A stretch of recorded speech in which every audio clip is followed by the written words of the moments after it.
The day my son changed the locks on my house.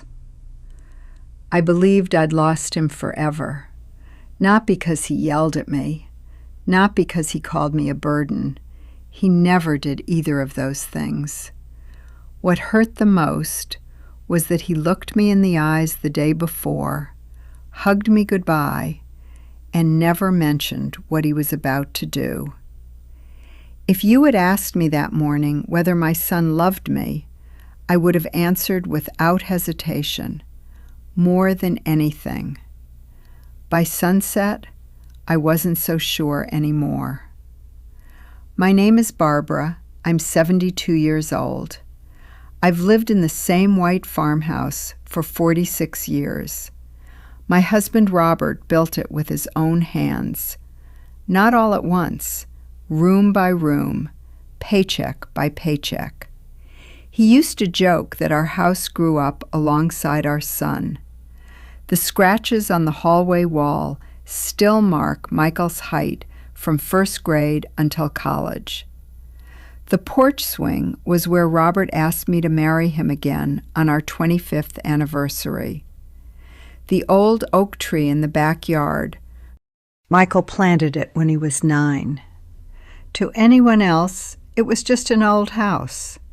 To me, it was every chapter of my life. Robert passed away 3 years ago, cancer. Quick enough that we never truly accepted it. Slow enough that we watched him disappear, one piece at a time. After the funeral, everyone kept asking the same question. What are you going to do with the house? My answer never changed. Live in it. Michael disagreed. Not at first. At first, he only worried. Mom, those stairs are getting harder. I'll take them slower. The winters are rough. I've survived 46 of them. The roof needs replacing. So we'll replace it. He never argued. He'd just sigh, the same way Robert used to, whenever he knew I wouldn't change my mind. A few weeks before everything happened, Michael visited with my 2 granddaughters. We spent the afternoon baking peach pie. The girls laughed as flour covered the kitchen floor. For a few hours, the house felt alive again. When they left, Michael lingered by the front door. He looked around the living room, at Robert's old recliner, at the family photographs, at the staircase. Then he quietly asked, "Mom, have you ever thought about moving?" I smiled. "I have." His face brightened. "Really?" "Yes." Every time someone asks, he laughed, for just a second. Then the smile disappeared. "I'm serious." "So am I." He rubbed the back of his neck. "This house is too much for one person." "It isn't one person." He frowned. "What do you mean?" I looked toward Robert's recliner. The memories still live here. Michael didn't answer. Instead, he walked over and straightened one of the framed photographs on the fireplace mantel, a picture of the 3 of us at Yellowstone. I remember thinking how tired he looked, as if he were carrying something much heavier than he wanted me to see. Before leaving, he hugged me tighter than usual. "I love you, Mom." "I love you too. If anything ever changes, I promise you'll call me first." I laughed softly. What could possibly change overnight? He didn't answer. He just kissed my forehead, walked to his truck, and drove away. The next afternoon, I went to the grocery store. I bought milk, bread, chicken soup. The cashier wished me a nice day. I smiled all the way home. Then I pulled into my driveway and knew something was wrong. The front door was closed, but the brass lock wasn't mine. At first, I thought I was mistaken. I got out of the car, walked to the porch, slid my key into the lock. It stopped halfway. I tried again. Nothing. I checked the house number, looked at my key, tried one more time. Still nothing. Then my phone rang. The screen said, Michael. I stared at my phone for several seconds before answering. Something deep inside me already knew this wasn't a coincidence. Hi, Mom. Michael's voice sounded calm, too calm. I looked at the unfamiliar lock in front of me. Did you change my locks? There was silence. Not the kind that comes from surprise. The kind that comes from someone searching for the right words. Finally, he sighed. Yes. My knees felt weak. You actually did. I was going to call you. When? After everything was ready. I tightened my grip on the phone. Ready for what? Mom, please, just trust me. Trust him? I was standing on my own porch, locked out of the home where I'd spent nearly half a century. My groceries are getting warm, Michael. I know. I have nowhere to put them. I know. Then open the door. I can't, my voice cracked. This is my house. I know. No. You clearly don't. He didn't argue. He simply repeated, Please don't make this harder. The line went quiet. Then he hung up. I stood there staring at the phone, waiting for it to ring again. It never did. I loaded the groceries back into my car. For the first time since Robert died, I didn't know where home was. I drove aimlessly for almost an hour. Eventually, I ended up in the parking lot of a small park where Robert and I used to bring Michael when he was little. I sat there with melting ice cream in the grocery bag beside me, trying to understand what had just happened. Had I missed something? Had Michael been angry with me? Had I pushed him too far? The questions kept circling, but none of the answers made sense. That evening, I stayed at my friend Carol's house. She listened without interrupting.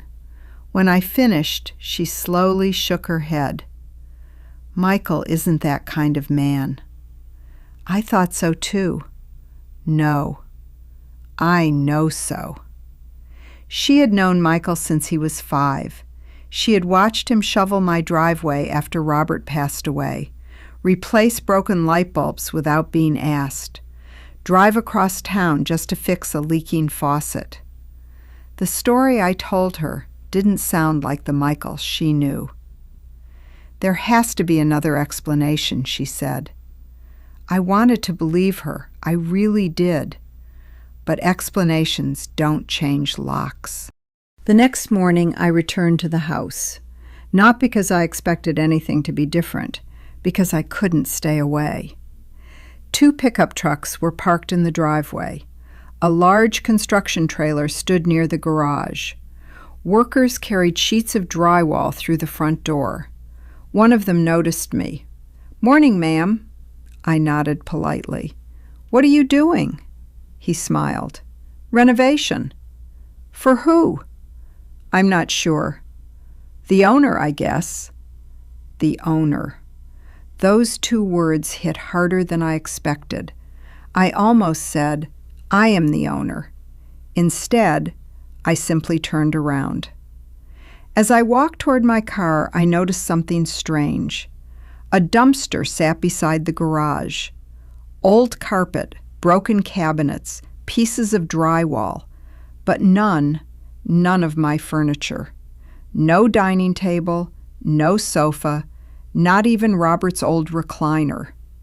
If they were emptying the house, where had everything gone? That afternoon, I couldn't stop thinking about one thing: Robert. Years ago, when Michael was still in high school, Robert had insisted on making a second key. Not for the front door, for the back entrance through the mudroom. I had laughed at him. "We already have 2 keys." He smiled and said, Never trust just one way into a home.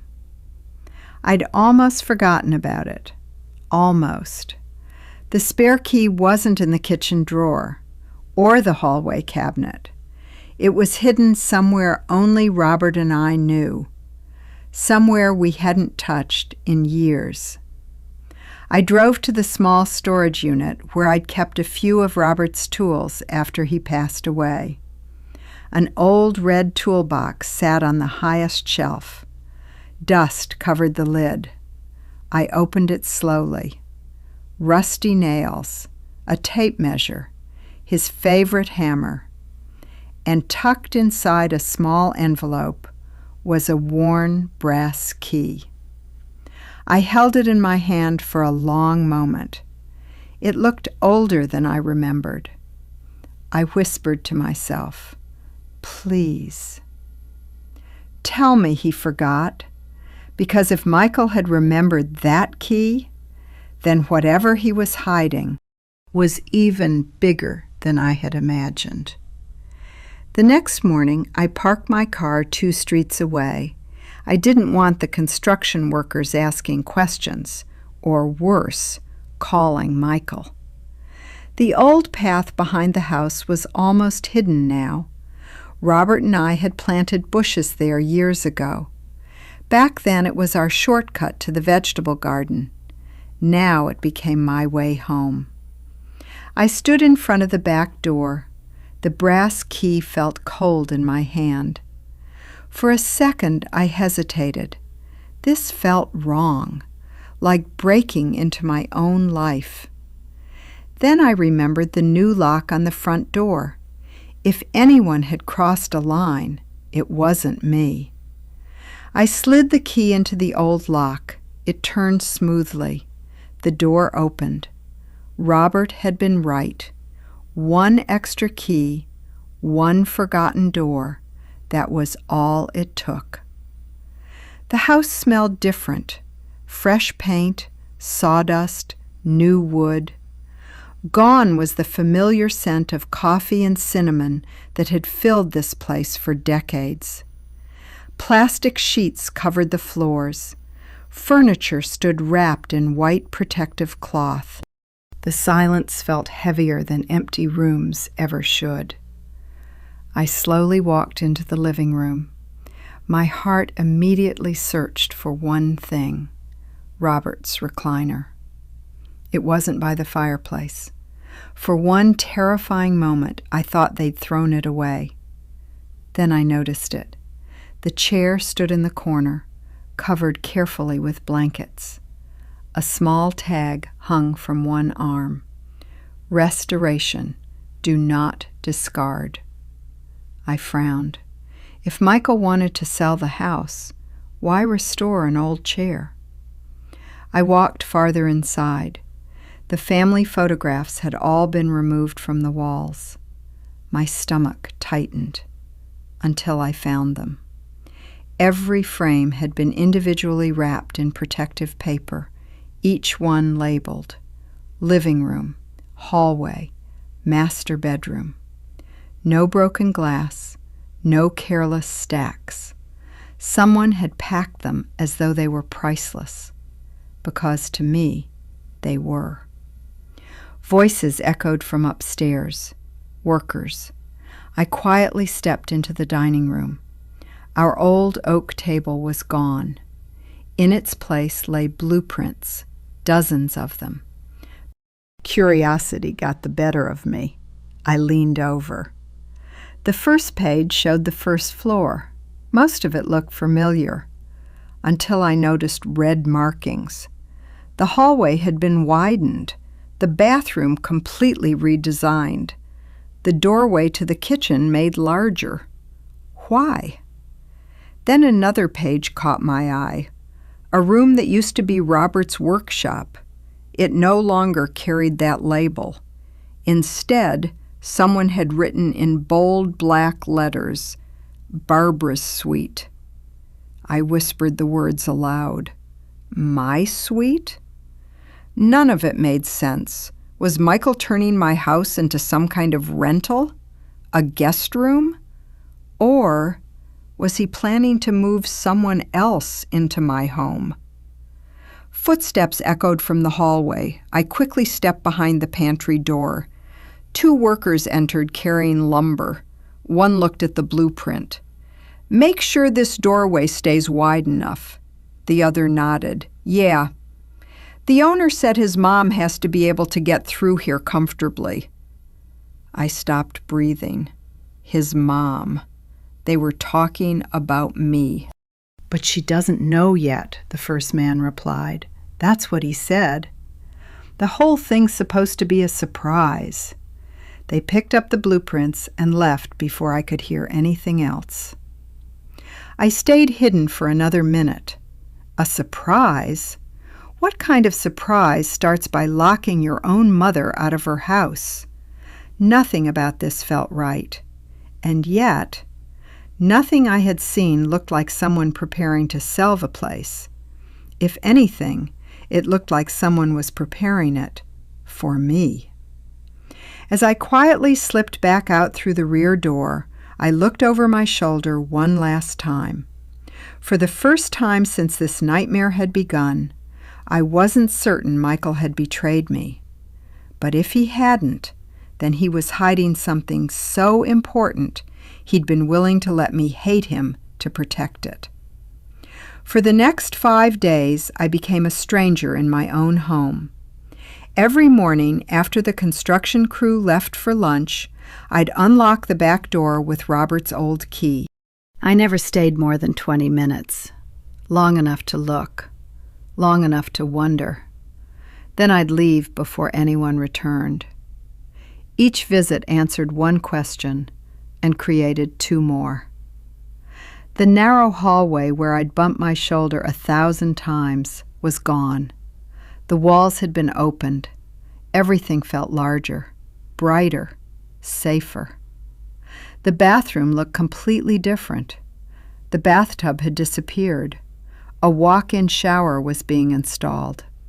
There were sturdy grab bars beside the walls, a small built-in bench, non-slip flooring. I stood there staring. None of it made sense, not for a family with young children. But it made perfect sense for someone my age. The kitchen was next. My old cabinets had been removed. I almost cried. Robert and I had installed those cabinets ourselves. Then I noticed something lying against the wall. Every cabinet door, every drawer, each one numbered carefully with blue painter's tape. They weren't being thrown away. Someone intended to put them back. One of the workers had even written, "Original oak, preserve." I ran my fingers across the wood. Robert had sanded those doors by hand. Michael knew that.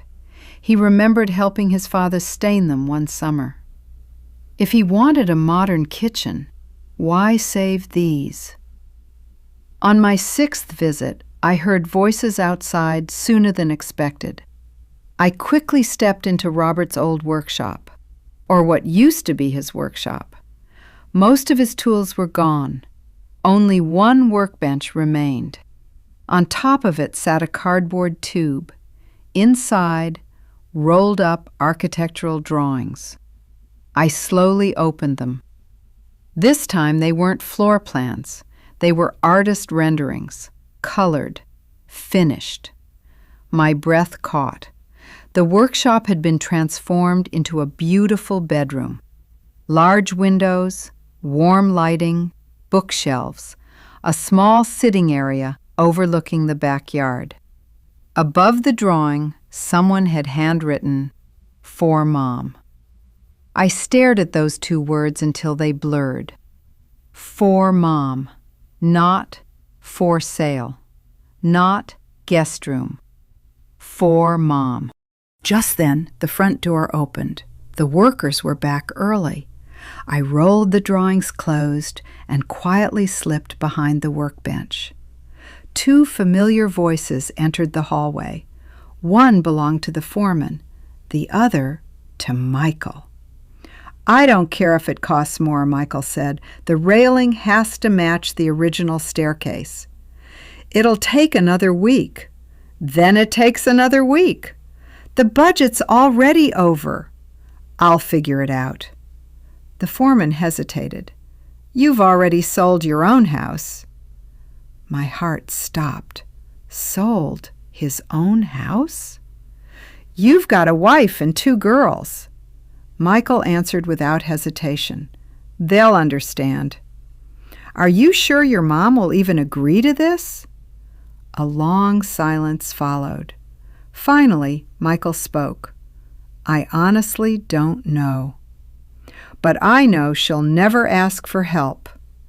So I'm giving it to her anyway. His voice cracked on the last sentence. I just hope she forgives me before she hates me forever. I closed my eyes. For the first time since finding the new locks, I heard fear in my son's voice, real fear. Not of losing money, not of the renovation failing. He was afraid of losing me. They walked into another room. I waited until the house was quiet again before slipping out through the back door. As I locked it behind me, I leaned against the porch railing. My hands were shaking. Michael hadn't sold my house. He'd sold his. But one question still haunted me. If all of this was for me, why keep me outside? Why let me believe that my own son had taken away the only place I'd ever called home? And for the first time, I wasn't sure whether I wanted the answer. I didn't go back to the house for 2 days, not because I was angry, because I finally understood something. Michael wasn't trying to take my home away. He was trying to give me something. I just didn't know what. On Sunday afternoon, my phone rang. It was Michael. I let it ring twice before answering. Hi, Mom. His voice sounded exhausted. Hi. I've been calling. I know. There was another long silence. Then he quietly asked, Can we have dinner tomorrow? I almost said no. A week earlier, I would have. Instead, I said, All right. The next evening, he picked me up just before 6.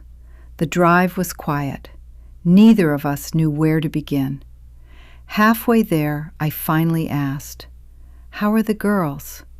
He smiled. They miss Grandma. I miss them too. They keep asking when you'll come over. I thought you didn't want me around anymore. His hands tightened on the steering wheel. Mom, please don't say that. It's how it felt. He didn't answer. Instead, he pulled into the driveway, my driveway. The construction trucks were gone. The porch light was glowing. The house looked peaceful, almost exactly as I remembered it. Michael turned off the engine. I need to show you something. My heart started pounding. He walked to the front door, reached into his pocket, unlocked it, then stepped aside. For the first time in my life, he said, Welcome home. I walked inside slowly. The living room looked familiar. The fireplace, the photographs, Robert's recliner, everything was back where it belonged, only better. The chair had been beautifully restored. The hardwood floors shined. The lighting was warmer. Nothing felt modern for the sake of being modern. It felt like our home, only safer. Michael watched my face without saying a word. Then he led me toward the hallway. The narrow doorway I'd struggled with for years was wider. The bathroom was elegant, but practical. No slippery tub, no dangerous step, no sharp corners. He opened another door. Robert's old workshop was gone. In its place stood the most beautiful bedroom I'd ever seen. Soft green walls, large windows overlooking the oak tree, a reading chair beside the fireplace, fresh flowers on the nightstand. Above the bed hung my favorite photograph of Robert. Michael swallowed hard. I wanted you to wake up and still see Dad every morning. I couldn't speak. Then I heard laughter upstairs. 2 little girls came running down the staircase. "Grandma!" Emily threw her arms around me first. Her younger sister Sophie followed. Behind them stood Michael's wife Sarah. She smiled nervously. "We've been trying so hard not to tell you." I looked from one face to another, completely confused. Michael finally took a deep breath. "I sold our house." I stared at him. "I know." "I heard the foreman." He blinked. "What?" I smiled through tears. "You forgot Dad's back door key." For the first time in weeks, Michael laughed, a real laugh. Then he shook his head. "I can't believe I forgot." "You never even used that door." "Dad did." I reached into my purse, pulled out the old brass key. Its edges were worn smooth after decades of use. I guess he was planning ahead. Michael looked at the key for a long moment, then quietly said, "I wasn't." I frowned. "What do you mean?" He looked around the room. "I thought changing the locks would keep the surprise safe." "I never imagined. It would make you feel like I'd abandoned you." The tears I'd been holding back all week finally came. Not because of the house, because I saw the pain in my son's eyes. He hadn't slept. He hadn't smiled. He'd been carrying the same fear I had, afraid that he'd already lost me. Neither of us spoke for several moments. Michael looked at the floor. "I know you hate me." The words broke something inside me. "I don't hate you." "I thought you would," he smiled sadly. "I kept telling myself that one day you'd understand." I stepped closer. "Then help me understand." He nodded. Without saying another word, he led me down the hallway. We stopped in front of one last door. He rested his hand on the knob. I saved this room for last. When the door opened, I forgot how to breathe. It was Robert's room. Not a museum, not a shrine, just Robert. His favorite recliner sat beside the window. His fishing hat still hung on the wooden hook by the closet. His old bookshelf stood exactly where he'd left it. Even the brass clock he'd wound every Sunday was ticking again. I slowly walked inside. Everything felt familiar. Everything felt alive. Michael spoke quietly behind me. I couldn't bring myself to erase Dad. I closed my eyes. For weeks I'd believed my son was taking my home away. Instead, he'd spent months making sure I would never lose the man who built it. I ran my fingers across Robert's chair. The wood had been repaired, the leather carefully restored. Nothing expensive, nothing flashy, just loved. Michael swallowed hard. I wanted every room to feel like home. Not like a renovation. Like Dad had simply stepped outside. The tears I'd been holding back all week finally came. I turned toward him. "Why didn't you just tell me?" His eyes filled. "Because every time I mentioned leaving this house, you looked at me like I was asking you to leave Dad. And I couldn't do that to you." He paused. "So I decided, if I couldn't bring you to a new home, I'd bring a new future into this one." For a second, all I saw was the little boy who used to run through these halls, wearing cowboy boots 2 sizes too big. Before I even realized I was moving, I wrapped my arms around him. He held me tighter than he had in years. "I'm sorry, Mom." "No," I whispered. "I'm the one who's sorry." "I stopped trusting the little boy your father and I raised." He shook his head. "No. I should have trusted you enough to tell you." We stood there, crying in the room Robert had loved most, and somehow it felt like he was there too. 3 months later, the house sounded different, not quieter, louder, exactly the way Robert always wanted. Emily and Sophie raced through the backyard, chasing each other around the old oak tree. Sarah was planting flowers beneath the porch. Michael stood in the driveway, teaching our youngest granddaughter how to ride her bicycle. I watched them from the porch swing, the same porch swing where Robert and I had spent hundreds of summer evenings. Only now, the silence had been replaced by laughter. I finally understood. Michael hadn't renovated my house. He had rebuilt our family around it. That afternoon, I walked to the hallway where Robert had marked Michael's height every birthday. The pencil lines were still there.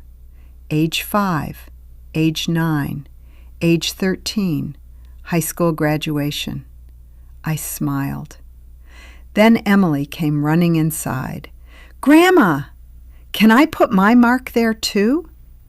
I looked at the wall, then at Michael. He smiled. "It's still our family wall." I handed Emily the pencil. She stood perfectly straight while Michael measured her. Then Sophie insisted on going next. The hallway echoed with laughter. 46 years of memories had just made room for 2 more. That evening, after everyone had gone to bed, I stepped onto the porch alone. The stars looked exactly the way they had the night Robert first brought me here. I reached into my pocket. The old brass key was still there, the one Robert had made decades ago, the one Michael forgot. I turned it slowly between my fingers. Then I placed it inside a small wooden box beside my new house keys. One key had opened the back door. The other had opened a new chapter of my life. Robert always used to say, "Never make just one key." For years, I thought he was talking about the house. Now I finally understood. He was talking about family. Because when life closes one door, love should always leave another one open. And every evening now, as I lock the front door before bed, I smile. Not because I'm afraid someone will come in, but because I know when morning comes, the people I love will already be home.